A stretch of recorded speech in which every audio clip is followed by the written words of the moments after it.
வணக்கம். கீழடி வந்து நம்மளுடைய ஒரு அ தமிழ் மக்கள்ல தமிழ்நாட்டுல வந்து ஒரு ஒரு கௌரவத்திற்குரிய இல்ல பாத்தீங்களா, எங்களுது வந்து அந்த காலத்திலே இருந்திருக்கு. இந்த மாரி ஒரு விஷயமா பார்க்கப்படுது. கீழடிய பத்தி எந்த ஒரு கேள்விகளோ, இல்ல கீழடி தொடர்பான ஒரு ஒரு கருத்து ஏதாவது எதிர்கருத்து தெரிவிச்சாலே நீங்க வந்து தமிழ் தமிழ் விரோதி, தமிழனோட வரலாற்ற வந்து நீங்க மூடி மறைக்க பாக்குறீங்க. இந்த மாதிரியான தாக்குதல்கள வந்து சந்திக்க வேண்டியிருக்கு. இப்போ சமீபத்துல திரும்பவும் கீழடி தொடர்பான அந்த அரசுக்கும் அமர்நாத் ராமகிருஷ்ணன் அவர்களுக்கும் நடந்த அந்த கடித போக்குவரத்து ஒரு அபிஷியல் கரஸ்பாண்டன்ஸ் வந்து வெளியில வந்து அது இன்னைக்கு அரசியலா மாறிட்டு இருக்கு. அதனுடைய பின்னணி என்ன, அறிவியல் பின்புலம் என்ன, ஏன் வந்து இந்த இவர்கள் கேட்ட கேள்வியும் இவர்கள் பதில் தர மறுக்காததும் ஏன் வந்து நிச்சயமா பேசப்படணும், அதனுடைய அறிவியல் உண்மைகள் என்ன அப்படிங்கறத பத்தி தான் நம்ம இன்னைக்கு PAK சாரோட விவாதிக்க போறோம். சார் வணக்கம். வணக்கங்க. திரும்ப பேசுபொருள் ஆயிருக்கு. ASI வந்து ஒரு சில பரிந்துரைகளை அந்த ஆய்வு கட்டுரையில மாத்த சொல்லியிருக்காங்க. அது இங்க ஒரு அரசியல் விவாதத்தை வந்து கிளப்பியிருக்கு. அதை பத்தி தான் இன்னைக்கு நாம பேச போறோம். சார், முதல்ல வந்து இதனுடைய பின்னணியை சொல்லிருக்கீங்களா, ஏன் இது திரும்ப பேசுபொருளா முன்னாடி வந்திருக்கு? திரு அமர்நாத் ராமகிருஷ்ணனுடைய அவருடைய ரிப்போர்ட் அறிக்கையை வந்து ASI திரும்ப அனுப்பிச்சு சில கேள்விகளோட திரும்ப அனுப்பிச்சிருக்காங்க. இதை வந்து இதை மிக பெரிதாக ஒரு ஊதி பெருக்கி இதை ஒரு ஒரு அரசியல் லாபத்துக்காக இதை பற்றி தமிழ்நாட்டில் மீண்டும் மீண்டும் பேசப்படுகிறது. தமிழ் மக்களுக்கு இதை பற்றி அதிகம் புரிதல்கள் இல்லாததால் அவர்கள் நம்முடைய ஊடகங்களில் என்ன சொல்லுகின்றதோ அதை அவர்கள் நம்புகிறார்கள். இதுல நம்ம என்னங்கிறத வந்து நான் ஒரு ரொம்ப மிக மிக எளிமையாக உங்கள்கிட்ட சொல்றேன். வந்து அதாவது எந்த ஒரு அறிவியலை சார்ந்து நீங்கள் எதை எழுதினாலும் அதை வந்து ஒரு வல்லுநருக்கு அனுப்புவாங்க. பியர் ரிவ்யூன்னு பேர் அதுக்கு. வல்லுநருக்கு அனுப்பி அவருடைய கருத்தை கேட்டு அந்த கருத்தை வந்து இவளுக்கு சொல்லி உங்களுடைய இந்த ரிப்போர்ட்ல வந்து இந்த தவறுகள் இருக்கின்றன, இந்த தவறுகளை திருத்த வேண்டும் என்று அவர்கள் சொல்லி, இவர் வந்து தவறுகள் இல்லை சொல்லி இது தவறு இல்லை இது சொல்லலாம். வந்து அவர் ரெண்டு பேருக்கும் உள்ள அந்த ஒரு விவாதம் வந்து நடக்கும். நடந்த பிறகு அந்த எந்த ஜேர்னல் அதை பதிக்கிறது எடிட்டர் வந்து ஃபைனல் டெசிஷன் எடுப்பார். அதாவது பேப்பர் வந்து பப்ளிஷ் பண்ணணுமா வேண்டாமான்னு ஃபைனல் டெசிஷன் எடுப்பார். ASIயை பொறுத்தவரையில் எனக்கு தெரிந்தவரை ASI வந்து எப்பொழுதும் இது மாதிரி தான் செய்கிறது என்று நினைக்கிறேன். அதாவது அவர் யாராவது ரிப்போர்ட் எழுதினா அதை ஒரு வல்லுநர்கிட்ட அனுப்பி, அப்படி அனுப்பாமல் இருந்தாலும் இந்த விஷயத்தில் வந்து அவர்கள் செய்ய வேண்டும் என்றால் அவர்களுக்கு அந்த ஒரு உரிமை அவர்களுக்கு இருக்கிறது. இதுல நம்ம முக்கியமா ஒண்ணு நம்ம வந்து கருத்தில் கொள்ள வேண்டும். அதாவது அமர்நாத் ராமகிருஷ்ணா வந்து ஒரு மத்திய அரசு ஊழியர். அவர் அறிவாலயத்தில் வேலை செய்யவில்லை, பெரியார் திடலில் வேலை செய்யவில்லை, கம்யூனிஸ்ட் கட்சி மார்க்சிஸ்டுடைய உறுப்பினர் அல்லர். அவர் வந்து மத்திய அரசின் ஒரு ஊழியர். மத்திய அரசின் ஊழியர் என்ற அந்த ஒரு தகுதியின் பேர் தான் அவரை அந்த அறிக்கையை மத்திய அரசு எழுத சொல்லியிருக்கிறது. அந்த அறிக்கையை மத்திய அரசு அவர் கொடுத்திருக்கிறார் இல்லையா? அந்த அது வந்து அது அவருக்கும் அரசுக்கும் இடையே உள்ளது. அதை வெளியில் விடுறது வந்து இது அன்எத்திக்கல், அறமாகாது. அதை வந்து வெளியில் விடுவது முதல் அதான் நம்ம பார்க்கணும். நான் பார்க்கறதே கிடையாது. இதை வந்து இவர் வந்து அறிக்கை கொடுத்த உடனே இவர் சொல்றதை நம்ம பார்ப்போம். வந்து இவர் என்ன சொல்றாரு, நான் வந்து அறிக்கையை சமர்ப்பித்து 2 வருஷங்கள் கழித்து தான் இவங்க வந்து வீழ்த்து கொண்டு இப்போ சொல்றாங்க அப்படின்னு பேப்பர்ல வந்து வச்சு நான் சொல்றேன். அது ஆனா இந்த இவருடைய அகழ்வாய்வு எப்ப நடந்தது? 2014-15 நடந்தது. இவர் அந்த அறிக்கை எழுத எத்தனை வருஷம் எடுத்துக்கொண்டார்? 7 வருஷங்கள் எடுத்துக்கொண்டார். இவர் 8 வருஷம் எடுத்துக்கலாம்னா அதுக்கு தகுந்த காரணம் இருக்கும் இல்லையா? அப்ப அரசுக்கு இந்த மாதிரி காரணம் இருக்குமா இல்லையா? இருக்கலாம். நம்ம அது இருக்கிறது ஒரு பாசிபிலிட்டி இருக்கு இல்லையா? ஆமா. அதனால அரசு வந்து தாமதமாக்கி விட்டது. இதெல்லாம் வந்து சும்மா தூண்டிவிட வேண்டிய ஒன்று. 2வது கேள்வி கேட்டால், இவர் கேள்வி கேட்டார்னா, நான் வந்து நான் அரச வந்து நிச்சயம் நான் அரசு சரி சொல்றது. தாமதம் ஆயிருக்க கூடாது என்று தான் நானும் நினைக்கிறேன். நானும் சொல்றேன் வந்து. ஏஎஸ்ஐ வந்து இன்னும் தீவிரமாக, இன்னும் திறமையாக செயல்பட வேண்டும் என்பதுதான் என்னுடைய கருத்தும். ஆனா இவர் வந்து கம்ப்ளைண்ட் பண்றதுக்கு வந்து அதுல ஒரு ஒரு ஒரு வழி கிடையாது வந்து. ஏன்னா இவரே ரொம்ப லேட்டா தான் சப்மிட் பண்றாரு இவரே வந்து, இல்லையா? இப்போ நான் என்ன சொல்றேன்னா, இப்ப அரசு வந்து இந்த கேள்விகளை கேட்டால் இவர் பதில் சொல்ல வேண்டும். இந்த அறிக்கையை படிக்கும்போது இவர் பதில் சொன்னதாக தெரியவில்லை. மத்திய அரசினுடைய அறிக்கையில வந்து இவர் பதில் சொல்லவில்லை என்றால் சொல்லியிருக்கிறார். ஏன்னா இதுக்கு 2-3 நாளைக்கு முன்னால செய்தித்தாள்கள்ல வந்து என்ன வந்திருக்குன்னா, இவர் ஏற்கனவே திருத்த வேண்டிய அவசியம் இல்லை என்று பதில் சொல்லிவிட்டாருன்னு வந்திருக்கு இல்லையா? அப்படின்னு பேப்பர் வந்து. ஆனா அந்த பதில் வந்து அரசுக்கு கிடைத்ததா தெரியல. ஏன்னா அரசினுடைய இன்னைக்குள்ள அறிக்கையில வந்து படிக்கும்போது, அரசினுடைய அந்த பிரஸ் நோட்டை படிக்கும்போது அதுல வந்து இவர் பதில் சொல்லவில்லை என்றால் சொல்றாங்க வந்து, இல்லையா? இப்ப இவர் பதில் சொல்லவில்லை என்றால் நான் என்ன நினைக்கிறேன், முன்னாலே நான் சொல்றேன், திரும்ப சொல்றேன். நான் என்ன நினைக்கிறேன் என்றால், அரசு வந்து இந்த அறிக்கையை நாங்கள் இந்த கேள்விகளை கேட்டோம், இந்த கேள்விகளுக்கு அவர் பதில் சொல்லவில்லை, அல்லது பதில் சொன்னால் இது போதும் என்று சொல்லிவிட்டார். அது எங்களுக்கு அவர் போதும் என்று சொல்லி ஏற்றுக்கொண்டால் அறிக்கை அப்படியே வெளியிடலாம். அரசு அதை ஏற்றுக்கொள்ளாத பட்சத்தில் என்ன கேள்விகள் கேட்டாலும் அந்த கேள்விகளையும் இவர் பதில் சொல்ல முடியாது என்ற தெரிவித்தையும் சேர்த்து இந்த அறிக்கை கருத்தில் கொள்ள முடியாத அறிக்கை, ஒரு முழுமை பெறாத அறிக்கை என்று அரசு வெளியிட வேண்டும். இதுதான் நான் நினைக்கிறேன். அமர்நாத் ராமன் அப்போ வந்து எல்லா டிஸ்பியூட் எல்லாம் மக்களுக்கு முன்னால வந்துடும். அவர் அறிக்கையில் என்ன சொல்லியிருக்கிறாரு மக்களுக்கு முன்னால வந்துடும். அதனால இதுதான் அமர்நாத் ராமகிருஷ்ணனுடைய அந்த அவர் என்ன சொல்றாங்க சரியாயிடும். இதுல வந்து நம்ம ஆட்கள் வந்து எதையும் படிக்காமல் பேசுகிறார் என்கிறதுக்கு நான் ஒன்று சொல்றேன். அமர்நாத் ராமகிருஷ்ணன் அவர்கள் இந்த அறிக்கையில வந்து 8th century BC வரையும் இதை கொண்டு போயிருக்காருன்னு அந்த அறிக்கை அந்த இதுல சொல்றது இல்லையா? ஆனால் இவரே அமர்நாத் ராமகிருஷ்ணன் அவர்களே 2018ல, அதாவது இந்த கீழடியினுடைய 2019 கீழடி நிகழ்வுகள் நடக்கிறதுக்கு முன்னால, தமிழக அரசினுடைய இந்த ஆழ்வாராய்ச்சி அறிக்கை வரத்துக்கு முன்னால 2018ல அமர்நாத் ராமகிருஷ்ணா வந்து ஒரு ஒரு அறிவியல் பேப்பரை வந்து சமர்ப்பித்து அது வெளியாயிருக்கு. அந்த பேப்பர்ல அவர் என்ன சொல்றாருங்கிறத நான் படிக்கிறேன் பாருங்க. I have it with me. அவர் என்ன சொல்றாங்க படிக்கிறேன் பாருங்க.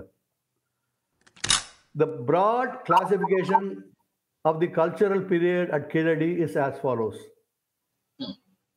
Period 1, Iron Age, pre-300 BC. Okay. Period 2, early historical period, 300 BC to 300 AD. Okay. Period 3, post early historic period, post 300 AD. இவருடைய இந்த பேப்பர்ல என்ன சொல்லுக்காருன்னா, ஹிஸ்டாரிக்கல் அதாவது சரித்திர காலம் ஆரம்பிக்கிறது கீழடியில 300 BCக்கு அப்புறம்தான் என்று இவரே சொல்லுகிறார் இல்லையா? இதை வந்து இவருடைய ஆராய்ச்சியின் பேர இவருடைய அகழ்வாயினுடைய அந்த முடிவுகளின் அடிப்படையில் இது சொல்லுகிறார் இல்லையா? இது வந்து இந்த கீழடி தமிழக கீழடி அறிக்கை வரவுறதுக்கு முன்னால் எழுதிய பேப்பர். ஆனா இவர் வந்து அதுக்கு முன்னாலே பண்ணிட்டாரு, 2014 பண்ணிட்டார் இல்லையா? இது 2018 வந்து பேப்பர் வந்து.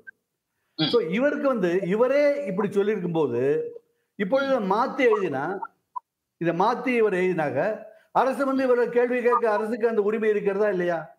இருக்கு. அதே மாதிரி ப்ரீ 300 BCங்கிறது வந்து கொஞ்சம் ஆம்பிகுவஸ். அது எதுவா வேணாலும் இருக்கலாம். இல்ல ப்ரீ ஹிஸ்டாரிக் தானே அது. அதாவது வரலாற்றுக்கு முந்தைய காலம் சொல்ல அயனேஜ் சொல்றது. அதாவது இதுல அயனேஜ்னா வரலாற்றுக்கு முந்தைய காலம், வரலாற்று தடயங்கள் இல்லாத காலம், அதான் அயனேஜ்னு சொல்றாரு வந்து. அதான் இவரே என்ன சொல்றாருன்னா, எனக்கு வரலாற்று சார்பாக எந்த தடயமும் 300 பிசிக்கு முன்னால் கிடைக்கவில்லை என்பதை இவர் தன்னுடைய அறிக்கையிலே சொல்லுகிறார். ஓகே, புரியுதா? அது இவருடைய அறிக்கை. அது அமர்நாத் ராமகிருஷ்ணன் அறிக்கை. இதை இவர் மாத்தி இருந்தால் எப்படி மாத்திர இவருக்கு கிடைத்த தகவலின்படி இவர் இந்த முடிவு வந்திருக்காரு இல்லையா? அரசுக்கு அதாவது மத்திய அரசுக்கு கொடுக்கப்பட்ட அந்த இவருடைய அறிக்கை இருக்கு இல்லையா, மத்திய அரசு கொடுக்கப்பட்ட அறிக்கை இருக்கு இல்லையா, அது வந்து இவருக்கு கிடைத்த தகவல் அடிப்படையில் தான் எழுத முடியும். தமிழக அரசுடைய தகவல் படி எழுத முடியாது இல்லையா அவர் வந்து. அதனால அந்த அரசு அதை ஏசி இந்த கேள்வி கேட்டா அது வந்து ஒரு அடிப்படை இருக்கும். அடிப்படை இல்லை, நான் அடிப்படை இல்லாத கேள்வின்னு இவங்க திரும்ப திரும்ப சொல்றாங்களே, அது வந்து நான் தவறு என்பது என்று நான் சொல்லிடுறேன். இப்ப இவர் வந்து விளக்கணும். இப்போ இவர் வந்து என்ன சொல்லணும், நான் இப்படி சொன்னேன் முன்னால, அதை மாத்திட்டேன், ஏன் மாத்தினேங்கிறத சொல்லணும் அவர் வந்து இல்லையா? அது சொல்லியிருக்காரா சொல்லியாங்கிற நம்ம தெரியாது, நான் படிக்கல. இது வந்து எல்லாம் நம்ம செவி வழி செய்திகள் தான் நம்ம பேசுறோம் வந்து. கீழடி முழுவதுமே வந்து பாதி வந்து செவி வழி செய்திகள் தான் தவிர அறிவியல் பூர்வமாக அதிக கட்டுரை ஒண்ணு இதுவரையும் வெளியானது எனக்கு தெரியல. இது உங்களுக்கு புரியுறது இல்லையா? அது இதனால வேற ஏதாவது கேள்வி இருக்கா? இது வந்து அதனால இவங்க ஏஎஸ்ஐ வந்து ஒரு சில பரிந்துரைகள் கேக்குறாங்கன்னு சொல்லிருக்காங்கல்ல, அது பொதுவெளியில இருக்கா நம்ம கிட்ட? அவங்க என்ன மாத்த சொல்றாங்க இதுல? எந்த மாத்தெல்லாம் சொல்லுங்க. அவங்க என்ன சொல்றாங்கன்னா, நீ வந்து அதாவது இது நான் படிச்சதுதான், எவ்வளவு தூரம் தெரியல. இவர் வந்து அதாவது 300 பிசில இருந்து 800 பிசி வரை கிடைத்ததை பத்தி பேசியிருக்காரு. அதுக்கு வந்து ஸ்டாட்டிகிராபிக் ரெக்கார்டு வந்து சரியா இல்லை, அதை வந்து இன்னும் அதுக்கு வலுவா நீங்க ஸ்டாட்டிகிராபிக் ரெக்கார்டு கொடுக்கணும் அப்படின்னு சொல்லிருக்காங்க அப்படின்னு நினைக்கிறேன் நான் வந்து. ஏன்னா அதை படிக்காம என்ன சொல்லவே முடியாது. படிக்காம நான் இவர் நெவர் ஸ்பீக் என்ன சொல்றாரு இப்படின்னு இவங்க சொல்லிருக்காங்க. அப்படிதான் நினைக்கிறேன். இவர் வந்து இந்த அதாவது 300 பிசிக்கு முன்னால் தள்ளுவதால் அவர்கள் வந்து கூடுதல் ஆதாரம் கேட்கிறார்கள். கண்டிப்பா கேட்பாங்க. அதாவது எனி ஒரு basic thing is any extraordinary claim should have extraordinary proof. Exactly. Carl சேகனோடதுன்னு நினைக்கிறேன் இல்லையா அது? இந்த ஆமா சிம்பிள். நீ வந்து if you make a claim like this you have to give additional proof. Okay, இது வந்து இங்க நடக்கல. இப்போ நம்ம கீழடிக்கு வருவோம். இது புரியுறதா உங்களுக்கு? இது கிளியரா புரியுது இல்ல? இப்ப கீழடிக்கு வரும்போது என்னை வந்து தனிப்பட்ட முறையில் என்னுடைய இந்த கீழடி பற்றி நான் சொல்வதை வைத்துக் கொண்டு என்னை தாக்குவது தொடர்ந்து நடைபெற்று கொண்டு வருகிறார். ஜெகத் காஸ்பர் நினைக்கிறார். அவர் வந்து என்ன சொல்லிருக்காருன்னா, இவர் வந்து சமஸ்கிருதவாதி, இவர் சனாதனவாதி இப்படிலாம் சொல்லுக்காரு. என்ன எதனால சொல்லுக்காரு? ரொம்ப வேடிக்கையான விஷயம். இது எதனால சொல்லுக்காரு? அவர் எதனால சொல்றாருன்னா, நான் வந்து கீழடியில் இருப்பது வந்து ஒரு அகில இந்திய நாகரிகத்தை பிரதிபலிக்கிறது. தமிழனுடைய பெருமையும் இருக்கிறது, அதுல முழு இந்தியாவுடைய பெருமையும் இருக்கிறது. இந்தியா இல்லாமல் கீழடி வந்து இருந்திருக்க முடியாது என்னுடைய கருத்து. இத வந்து இவர் வந்து இதை எடுத்துட்டு, இல்ல இது தமிழனுக்கு தான் சொந்தம், இந்தியாவுக்கு இதுக்கும் தொடர்பே கிடையாது, இது வந்து சனாதனிகள் அந்த மாதிரி பேசுவாங்க, இந்தியாவுக்கு தொடர்ந்து. நான் ஒரு சின்ன ஒரு கோட் ஒண்ணு படிக்கலாம் விரும்புறேன், வந்து உங்களுக்கு காட்டுறேன். அதாவது இன்னொரு அறிஞர் இன்னொரு அறிஞர் சொல்றாரு வந்து, கீழடி பற்றி சொல்லும்போது, the black and red is the pan-Indian and Sangam literature is pan-Indian literature. Okay. புரியுதா? இவரை நீங்க சங்கி சொல்லுவீங்களா? இது யார் சொன்னாருன்னு அப்புறம் சொல்றேன்.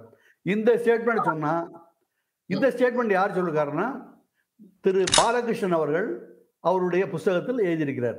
பாலகிருஷ்ணன் தெரியுமில்லையா? பாலகிருஷ்ணன் வந்து தன்னுடைய புஸ்தகத்துல வந்து இதை பத்தி எழுதியிருக்காரு. வந்து இவர் என்ன சொல்றாருன்னா, இந்த பிளாக் அண்ட் ரெட் வேர் வந்து பேன் இண்டியன், சங்கம் லிட்டரேச்சர் வந்து பேன் இண்டியன் லிட்டரேச்சர்னு சொல்றாரு. அப்படி சொன்னதுனால அது தமிழனுக்கு இல்லைன்னு ஆக முடியுமா? அதாவது சங்கம் லிட்டரேச்சர் வந்து பேன் இண்டியன் சொல்றதுனால அதுல தமிழனை பிரிக்க முடியாது.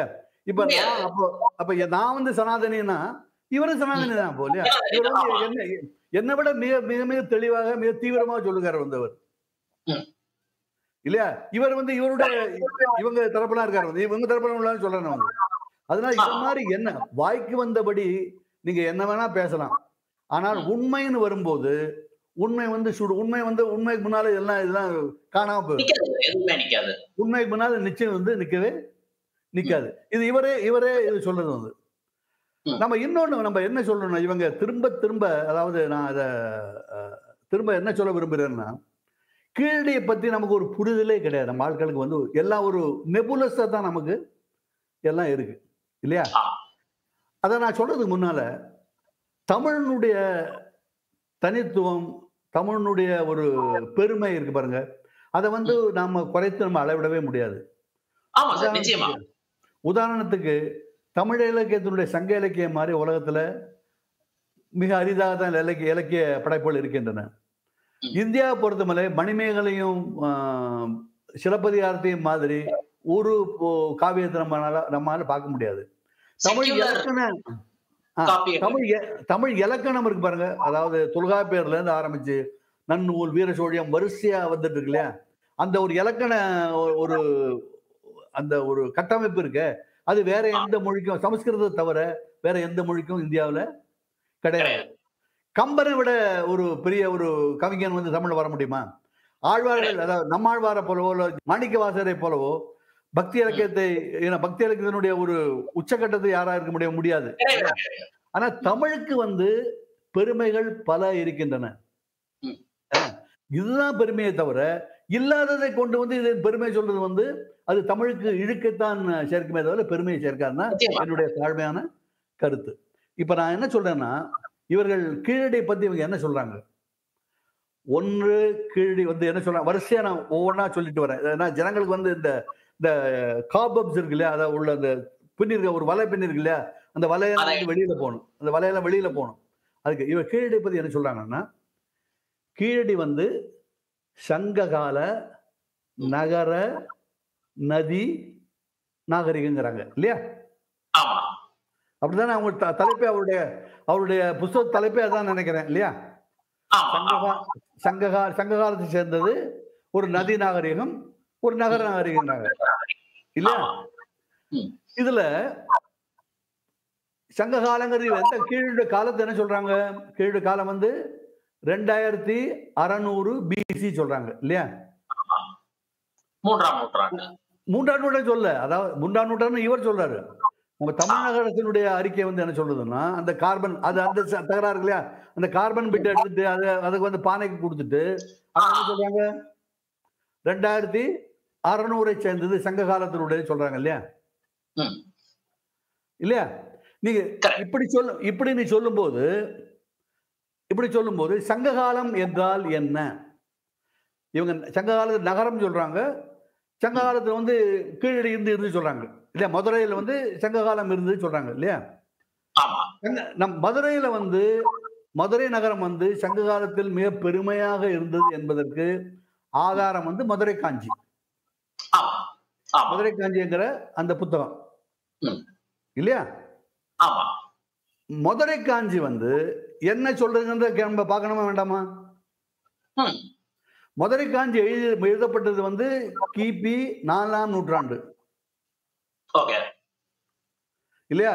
இவர் சொல்ற காலத்துக்கும் மதுரை காஞ்சிக்கும் இடையில 1000 வருஷம் வித்தியாசம் இருக்கு. அதை விட்டுருவோம். இவங்க 1000 வருஷம் வித்தியாசம் இருக்கு. இது வரலாற்று வல்லுநர்கள் ஏற்றுக்கொண்டது வந்து.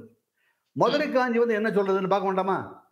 ஆரம்பிக்கும் போது இது உன்னுடைய நீ அந்த அரசன் நடந்த பாண்டியனுக்கான நீ யாருடைய வாரிசுன்னு கேட்கும்போது அது என்ன சொல்லுதுன்னா, தென்னவன் பெரிய துன்னரும் துப்பின் தொல்முது கடவுள் பின்னருமேயே அப்படின்னு சொல்லுது. அதுக்கு என்ன அர்த்தம்னா, 2 அர்த்தம் இருக்கு. ஒண்ணு வந்து அகத்தியரனுடைய வழித்தோன்றல், அகஸ்திய முனிவனுடைய வழித்தோன்றல் நீ அப்படின்னு இந்த அரசனை சொல்றது.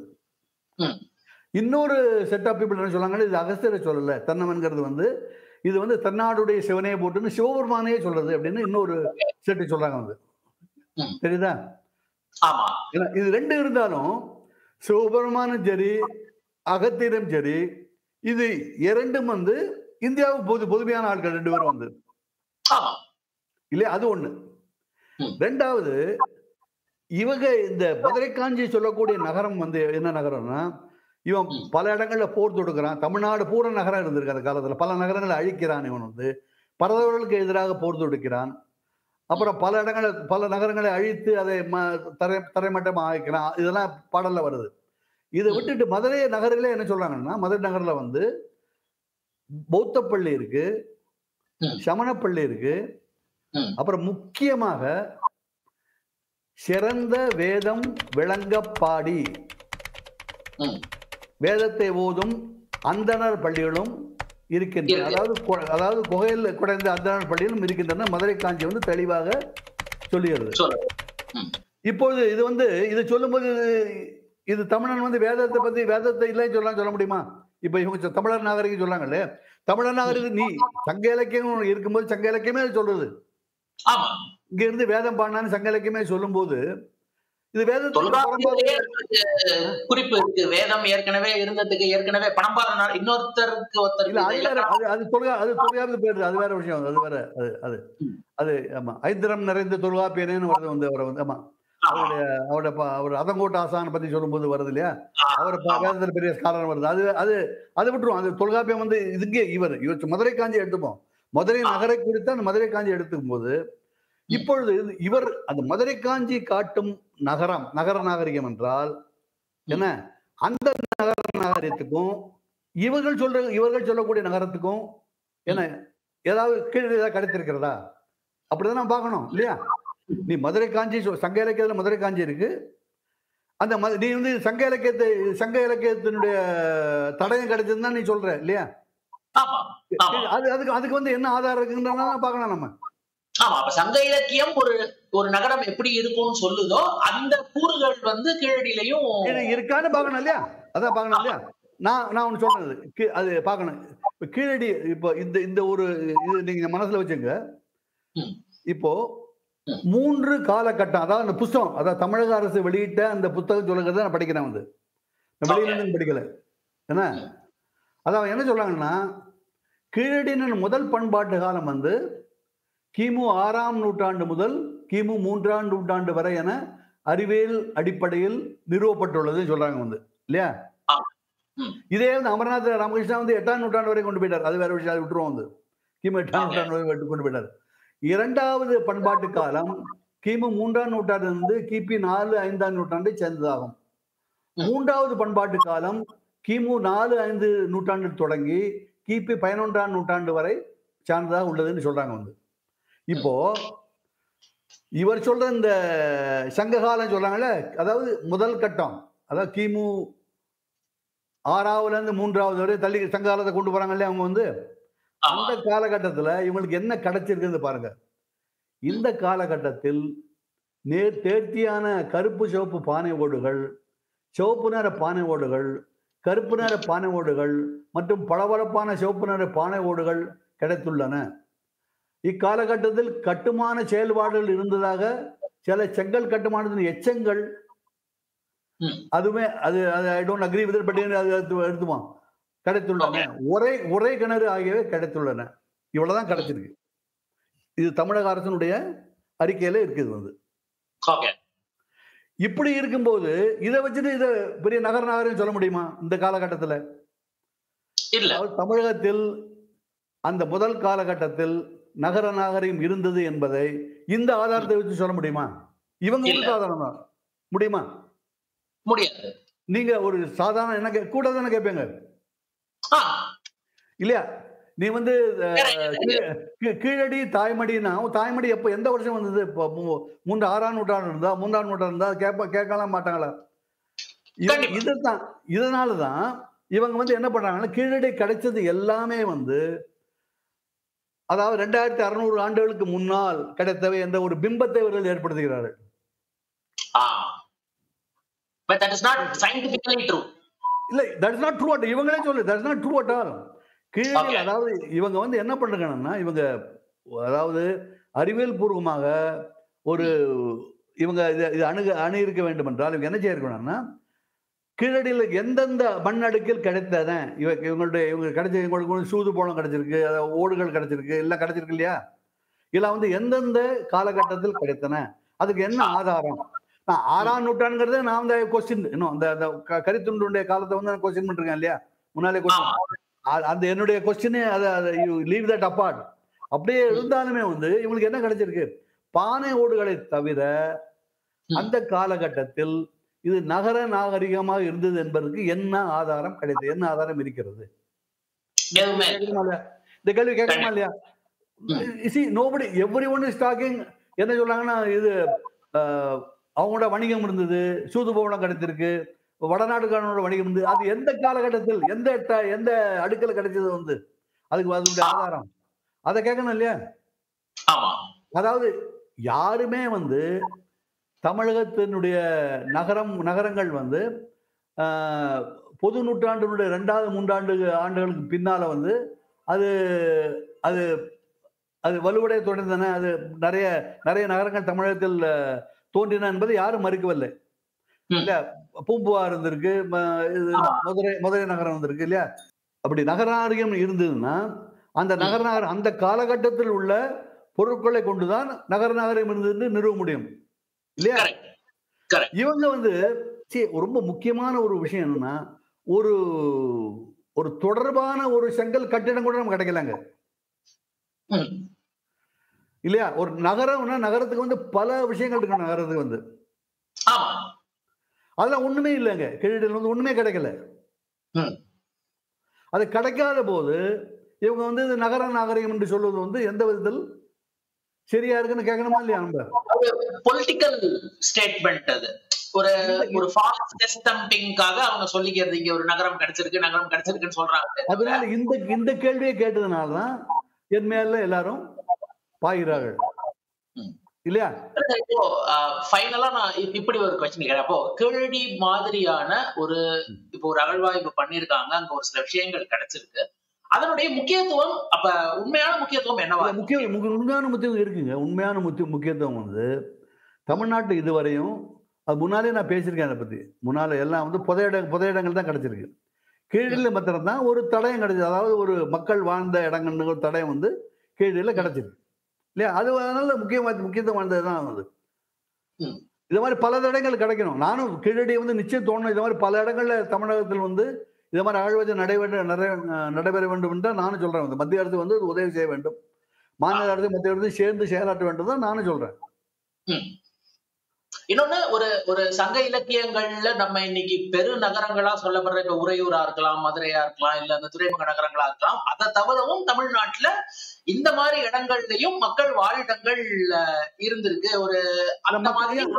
மக்கள் வாழ்விடங்கள் இருந்தது ரைட் தான். மக்கள் வாழ்விடங்கள் இருந்திருக்கிறது என்பது சரிதான். இது வந்து ஒரு ட்ரேடிங் போஸ்டா இருக்கலாம். இந்த கீழடி வந்து ட்ரேடிங் போஸ்டா, அதுக்குதான் ஆதாரம் நிறைய இருக்கு. ஏன்னா குபீரன்கிற பேர்ல குபேரன்கிற வந்து வணிகர்கள் தான் அவங்க வழிபடக்கூடிய ஒரு தெய்வம். அந்த பேர் வருது முதல்ல இருந்து இன்று வரை பிராகிருதம் கூட சேர்ந்து வருது இல்லையா? தமிழோட பிராகிருதம் சேர்ந்து வருது. அதெல்லாம் அந்த டிஸ்கஷன் போனா இன்னும் பெருசாயிடும், வந்து விட்டுருவாங்க. அதை பத்தி நம்ம பேச வேண்டாம். நான் என்ன சொல்றேன்னா, வெரி வெரி சிம்பிள். இவங்க கீழடி பத்தி பேசும்போது நீ சங்க காலம் என்று சொன்னால் சங்க காலத்துக்கு வந்து என்ன ஆதாரம் இருக்கிறது? சங்ககாலம் சொல்லும்போது இதுதான், இது சங்க இலக்கியத்தில் இது சொல்றது, இதுக்கு ஒப்பாக கீழடியில் இது இருக்கிறது. எந்த காலகட்டத்தில் இருக்கு சொல்லணும் வந்து பின்னால சொல்லக்கூடாது. அதாவது 2வது அடுக்கு முதல் அடுக்கல இருக்கா? இல்லைன்னா இவனே சொல்றான், பானை ஓடுகளை தவிர வேற ஒண்ணும் கிடைக்கல முதல் அடுக்குல இல்லையா? இவங்களுடைய அறிக்கையின்படி வேற ஒரு அறிக்கையும் வரல. அதாவது கீழடி பற்றி இதுக்கப்புறம் வேற ஒரு அறிக்கையும், அதாவது செவிவழி செய்திகளும் மற்ற பேப்பர்ல நியூஸ் பேப்பர்ல வந்ததை தவிர வேற எந்த அறிக்கையும் வரல. நீங்க தமிழ்நாடு ஆர்கியாலஜிக்கல் வெப்சைட்டுக்கு போனீங்கன்னா மிக மிக மோசமாக பராமரிக்கப்பட்டு கொண்டிருக்கிற ஒரு வெப்சைட் வந்து 24க்கு அப்புறம் அதுல ஒண்ணுமே இன்ஃபர்மேஷனே கிடையாது. லேட்டஸ்ட் வந்து 20 தான் இருக்கு. 1920 தான் வந்து லேட்டஸ்ட் வெப் பப்ளிகேஷன் போட்டிருக்காங்க. நான் ஐ மே பி ராங், நீங்க செக் பண்ணி பாருங்க. நான் பார்த்ததுல வந்து 24, அதாவது last date of submitting application 10/7/2024 இன்னும் போட்டிருக்கு. அதெல்லாம் வருது அதுல, அந்த ஸ்டிக்கர் அந்த இது வந்து ஓடுது வந்து அதுல. அதுக்கப்புறம் அவங்க மாத்தினா அர்த்தம் அப்படி போட்டேன்னா இல்லையா? அது மாத்தவே இல்லை வந்து. இவங்க வெளியில என்ன சொன்னாலும் உள்ளுக்குள்ள போய், அதாவது ஒரு அறிவியல் பூர்வமாக எந்த ஒரு தகவலும் தமிழ்நாடு ஆர்கியாலஜிக்கல் வெப்சைட் வந்து எனக்கு கிடைக்கல. உங்களுக்கு கிடைச்சா நீங்க பாருங்க. வேற வேற ஏதாவது சயின்டிபிக் ஜேர்னல் பப்ளிஷ் பண்ணிருக்காங்கன்னா அதுவும் எனக்கு தெரியல. நான் கூகுள் ஸ்காலர் தேடி பார்த்தா ஒன்றும் கிடைக்கல. இது எல்லாமே வந்து சு வெங்கடேசன் சொல்றாரு, அல்ல வேற எவரா இன்னொருத்தர் சொல்றாரு, அகழ்வாய்வு அறிஞர்களா இவர் வந்து அமர்நாத் ராமகிருஷ்ணாமே வந்து எங்க பேசுறாரு? பெரியார் திடல்ல பேசுறாரு, கல்லூரியில மாணவர்கள்ட்ட பேசுறாரு, அல்லது இந்த மாதிரி யூடியூப்ல வந்து பேசுறாரு வந்து இல்லையா? ஒரு கேட்கிற கேள்விகளுக்கு வந்து பதில் சொல்றது கிடையாது. யாருமே அவங்க ஒத்துமே பதில் சொல்றது கிடையாது. இல்ல வேதகால நாகரிகங்கிறாங்க. வேத காலத்துக்கும் இதுக்கு 2600 இருந்தாலும் சரி, 2700 இருந்தாலும் 3000 இருந்தாலும் சரி, வேத காலம் வந்து வேதம் வந்து 1500 பிசியில் எழுதப்பட்டதுன்னு பல அறிஞர்கள் ஒப்புக்கொண்டிருக்கிறார்கள். தமிழ்நாட்டில இருந்து 1500 பிசிக்கு முன்னால ஏதாவது நீங்க எடுத்து காட்டினாதான் அது வேத காலத்துக்கு முன்னால எடுத்துக்கொள்ள முடியும் இல்லையா? தமிழர் நாகரிகம் வந்து அதுக்கு முன்னால இருந்திருக்கலாம். நான் இல்லைன்னு சொல்ல. அப்படி இருந்திருந்ததுன்னா அதுக்கு ஆதாரம் காட்டின நீங்க வந்து 1500 பிசிக்கு முன்னால ஆதாரம் காட்டினா எஸ் அப்படின்னு எல்லாரும் நான் மாத்திரம் இல்ல உலகம் பூரா அதை வந்து ஏற்றுக்கொள்ளும்.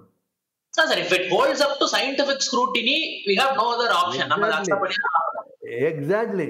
உங்களுக்கு சயின்டிபிக் ஸ்க்ரூட்டினி வேணுமே தவிர எனக்கு அப்படி இருக்கு இப்படி இருக்கு சொல்லி என்ன எனக்கு I don't understand at all.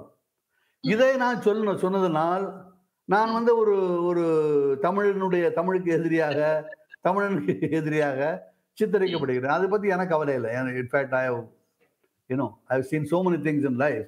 இது வந்து this just a passing phase for me. Okay, எனக்கு அதை பத்தி எனக்கு ஒரு கவலையும் இல்லை. ஆனா நான் வந்து தொடர்ந்து உண்மையின் சார்பில் அறிவியல் சார்பில் நான் பேசிக்கொண்டுதான் இருப்பேன். இன்னொன்னு சொல்ல விரும்புறேன் வந்து இவங்க எப்படி இருக்காங்கன்னா வட இந்தியாவில் வந்து ஆரியர்கள் வந்து ஒரிஜினல் இந்தியர்கள் என்பதை நிறுவுவதற்கு அவனும் பல தேடுதல்கள் பண்ணி கொண்டிருக்காங்க. ஓகே, இவங்க ஒரு மாதிரி, அவங்க இன்னொரு மாதிரி. அதையும் எதிர்க்கணும். அதையும் தொடர்ந்து எடுப்பேன். அதை நான் இங்கேயே எதிர்க்க, நீ ஏன் இதை பத்தி அதிக பேச மாட்டேங்கிறாங்கன்னா இங்க அதுக்கு தளம் கிடையாது. இங்க பாதி பேர் அதனுடைய அந்த சர்ச்சையை இங்க வரல, இங்க எழல. சர்ச்சை எழுந்தாலும் அதை பத்தி நான் பேசுவேன். நீங்க ஒரு ப்ரோக்ராம் எடுத்தா அதை பத்தி நான் பேசுவேன். எனக்கு அதை பத்தி எனக்கு அது ஒரு தயக்கம் கிடையவே கிடையாது வந்து. ஓகே, அதாவது இந்த இந்துத்துவ சக்திகள் வந்து ஆரியர்கள் வந்து இந்தியாவிலே தோன்றினார்கள் என்று நிறுவுவதற்கு செய்யக்கூடிய அந்த தகுடுத்தங்களும் கண்டிக்க தக்கவை என்பதில் எனக்கு எந்த ஐயமும் கிடையாது. அதுவும் நான் சொல்லிதான் ஆனேன். இங்க வந்து நான் வந்து பேசுவது அறிவியலை சார்ந்து. நீ அறிவியல் அடிப்படையில் நீ வந்து ஆதாரம் கொடுத்தேன்னா அது நிச்சயம் ஏற்றுக்கொள்ள முடியும். எனக்கு தமிழ் பிடிக்கணும்னா நம்ம வந்து அது அறிவியலுக்கு புறமாக ஒரு கூற்றை கொண்டு வந்து அதை ஏற்றுக்கொள்ளுகின்றால் அது முடியாது, யாராலும் முடியாது வந்து. இதுதான் என்னுடைய நிலைப்பாடு. நிச்சயமா சார். இப்போ நீங்க சொல்ற மாதிரி இவங்க வந்து இதுக்கு அந்த எக்ஸ்ட்ராடினரி கிளைம் ஒண்ணு கொண்டு வந்தா அது சயின்டிபிக் ஸ்க்ரூட்டினிக்கு ஒத்து வந்தால் நிச்சயமா நம்ம அதை ஒத்துக்கதான் போறோம். இன்ஃபேக்ட் அது வந்து வேத காலத்துக்கு முந்தைய ஒரு நகர நாகரிகம் தமிழ்நாட்டுல இருந்திருக்கு அப்படின்னா நிச்சயமா நம்மளுக்கு பெருமை தான். நம்ம வந்து அதை போய் தேவையில்லாம ரெஃப்யூட் பண்ண போறது இல்லை. பட் அதுக்கு ஏத்த கிளைம்ஸை வந்து அவங்க கொண்டு வரணும். மேலும் இவங்க என்ன கேக்குறாங்க, இப்ப நீங்க ஏஎஸ்ஐ சொன்ன மாதிரி நாங்க இந்த பதிப்பு எங்க கிட்ட வந்தது, நாங்க இந்த மாதிரியான விஷயங்களுக்கு வந்து ஆதாரங்கள் கேட்டோம், இந்த ஆதாரங்கள் இதுல கிடைக்கல, இது வந்து ஒரு இன்கம்ப்ளீட் பப்ளிகேஷன் மாதிரி அது பொது வெளியில வரும்போது அவங்க என்ன கேட்டாங்க, இவங்க எதை கொடுக்க மறுத்தாங்க, இது எல்லாமே வந்து மக்களுடைய பார்வைக்கு வரும்னு நினைக்கிறேன். மக்களுடைய பார்வைக்கு இப்ப வரணும்னு எந்த கட்டாயமும் கிடையாது. அந்த கரஸ்பாண்டன்ஸ் அந்த கடித போக்குவரத்து வந்து அந்த ஒரு அரசு ஊழியருக்கும் அரசுக்கும் இடையில உள்ளது இல்லையா? இதை நம்ம வந்து அதில் தலையிடக்கூடாது. அரசியல்வாதிகள் வந்து தலையிடக்கூடாது. தலையிட வந்து சரி இருப்பேன். நான் வந்து பழைய அரசு ஊழியர்னால எனக்கு அந்த ஒரு நிலைப்பாடு நான் எடுக்கிறேன் வந்து அரசு ஊழியனுக்கும் அரசுக்கும் இடையில உள்ள அந்த கரஸ்பாண்ட் தேர்ட் பார்ட்டி வந்து cannot interfere in that thing. இவரு வந்து வெளியில ஓடி போய் சொல்றது வந்து இட்ஸ் நாட் எத்திக்கல். பதிப்பிக்கும் போது இப்ப ஏஎஸ்ஐ வந்து இதை பதிப்பிக்கிறாங்க அப்படின்னா இவங்க இதை சொல்லியிருக்காங்க, இதுக்கெல்லாம் ஆனா இன்னும் ஆதாரம் தேவைங்கிறதோட அது பதிப்பிக்கப்படணும். அது பதிப்பா அது வந்து அந்த ஒரு பிரசிடென்ட் இருக்கான்னு தெரியல. ASI will only publish things which they accept. Okay. Memories வந்து இல்லைன்னா பதிப்பிக்கவே மாட்டாங்க. அந்த மாதிரி நிறைய போயிருக்குன்னு நான் நினைக்கிறேன். நிறைய அது மாதிரி புதைந்து போயிருக்கு நிறைய அது மாதிரி. அதாவது ஒரு முடிவுக்கு வராத சில அகழ்வாய்வுகள் நடந்திருக்கு வந்து. அதை பதிப்பிக்காமலே இருக்கலாம் அவங்க. அது அவங்களுடைய விருப்பம். தேசியனுடைய விருப்பம். அமரநாத் ராமகிருஷ்ணா வந்து தன்னுடைய அறிக்கையை அரசுக்கு சமர்ப்பித்து விட்டார். அது அப்ப அரசு வந்து பதில் சொல்ற வரையும் இவர் அரசு கேட்ட கேள்விக்கு பதில் சொல்லணும். பதில் சொல்லிட்டு அரசு வந்து இன்னும் 2 வருஷம் கழிச்சு வரலன்னா இவங்க கேட்கலாம், கேள்வி கேட்கலாம். ஆனா இவரே வந்து தன்னுடைய அறிக்கை, மத்த எம்பிக்களுக்கோ மத்த ஊடகத்துக்கோ இதை பத்தி எப்படி தெரிய வாய்ப்பு இருக்கிறது? யாரு கொடுத்திருப்பாங்க? அது வந்து எனக்கு தெரியாது வந்து. இல்லையா? அது வந்து அவரே கொடுத்திருந்தா it's not ethical, it's not it's unbecoming of a government servant. அப்படி பண்றது வந்து ஓகே. வேற யாராவது கொடுத்திருந்தா it's not ethical, is absolutely is not ethical. And அதை வச்சு நம்ம மேலே கீழே வந்து நம்ம குதிக்க கூடாதுதான் நான் நினைக்கிறேன். கண்டிப்பா கண்டிப்பா சார். தொடர்ச்சியா இது இவங்க என்ன கொடுக்குறாங்களா, ஆதாரம் கொடுக்குறாங்களா என்னன்னு பார்ப்போம். தொடர்ச்சியா இதுக்கு அடுத்து வேற ஏதாவது செய்திகள் வருது அப்படின்னாலும் நம்ம பேசலாம்.